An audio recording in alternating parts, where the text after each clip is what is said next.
Continuing our Battletech light mech analysis, we're going to look at the Stinger in this vlog. And yesterday, I pushed up to the channel here under the Battletech playlist, Advanced Locust Tactica. And we explored some of the different options there. I wanted to push that up first because at first glance, stock, Stinger versus Locust, similar armament, right? Medium laser, machine guns, recon mech, same role, but different tactica based on the chassis. So within that framework, we don't want to think of the two as interchangeable, but this idea of a scout mech and a scout role, the Stinger has some definite differences. Now, building on that tactica for the new mech warriors and mech commanders, a light mech, you can't take any hits. It's almost like armor is there to maybe save you from a medium laser hit or a spread of missiles. You're going to be using speed, distance, staying out of weapons range or at long range, and various modifiers so that if something is shooting at you, it's very, very hard to hit. Now, on the one hand, that's easy to do. If you're like Fritz, just zip around with this mech, I can do that and make it very hard for you to hit me. But now, when you layer over the mission tactica, that's where things become, quite frankly, challenging to play a light mech. Because I need to stay alive and not take any hits, but I need to do the mission objectives. Recon, support the lance, maybe outflank, maybe grab something, different aspects of that. So it's actually rather difficult to play a light mech. Now the Stinger, how we're going to use that, it has speed. We're going to talk about the weapons in a moment. It has speed, but it has the mobility of the jump jets. We're going to use these jump jets to our maximum efficiency for changing locations, jumping over or through terrain, or also to throw up even more modifiers to make it more challenging, to make it harder to hit.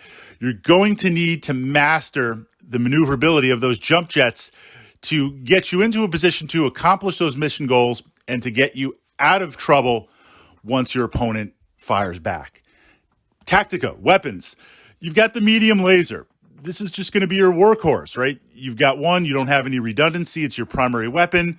That's not a criticism. That's the tactica of most light mechs. But tonnage for tonnage, battle value for battle value, a medium laser, it's got good range, it's got good heat dissipation, and it's got good damage. So as soon as you are in range to that target, you're going to be firing away. Naturally, you'll balance the two, the modifiers versus staying alive. But I don't have to worry about ammo. We don't have to worry about heat. We're just going to zap, zap, zap, zap. Secondary weapons are machine guns.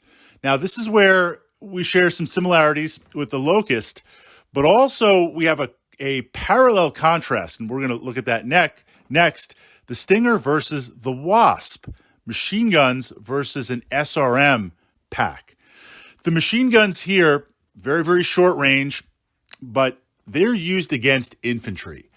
The bane of light mechs are massive amounts of infantry because battle value, you can spend 200 or 300 battle value, just flood the table with infantry, and you can position them in places, putting up a network, literally a net, that any mech that passes through is going to eat laser fire, LRM fire, SRM fire, various configurations there. A medium mech could take it. Heavy mech could take it, putting aside lucky crits for a moment. You run a light mech through infantry, it's going to really mess you up. It could even destroy you or disable you. And again, we're not talking about like one stand. We're talking multiple stands. So the machine guns, I see them as dedicated threat anti-infantry. If I have to move through an infantry swarm and I can't move fast, I can't jump, then I'm looking for that place where I'll take the least amount of return fire and I'm going to try and punch a hole through with those machine guns. Think of them as anti-infantry as opposed to a secondary type weapon. But of course, if I find myself in that place and in the range, I'll fire them off against a battle mech, right? Damage is damage. We'll see what we can do in that capacity. In terms of a lance, in terms of working with a lance, we can see the Stinger is kind of hanging back a little bit. Let the lance engage, let your mediums and maybe your heavy engage, and then add some fire support with that medium laser, but then looking to get to a place where you can exploit rear armor, utilizing those machine guns, utilizing the medium laser. But battle value for battle value, you're really not going to add that much. If I was going to attach a Stinger to a light mech to a Lance, I'd want to go with a Jenner, or I'd go with something with a little more punch, maybe even Irby. Now, where things get interesting is attaching a Stinger to a recon Lance, a light mech Lance, where everyone is unhindered in that we're all moving fast, we're all running, we're all jumping. Now that mech has some bite in terms of positioning, has other medium lasers backing it up from the other light mechs. But also don't forget the use of the hands. This is the primary thing versus the Locust. The Stinger has hands. Yes, you could punch rear armor, 1 in 6 chance of hitting the head, even though you don't have the tonnage to multiply it. Damage is damage. But picking things up, manipulating things, using things, this is where it really shines based on the mission, where you have to manipulate or do things. Another possibility that I've utilized the Stinger for is City Fight City Tech. It's a low battle value buy-in for being a spotter, for revealing hidden units, or creating space ahead of time. Now, this sidebars into the optional rules for Battletech, and I pushed those up to the archive, the Battletech playlist. In terms of City Fight City Tech, you can play with the buildings as a structure, as a terrain. You can shoot them in your mind or with smoke effects. They're taking damage, but they stay. They're static. There's optional rules to assign them structure points. You can literally blow up buildings. They become rubble. There's basements, level 1, level 2, different levels, hard, light buildings, fortifications. It adds a new dimension.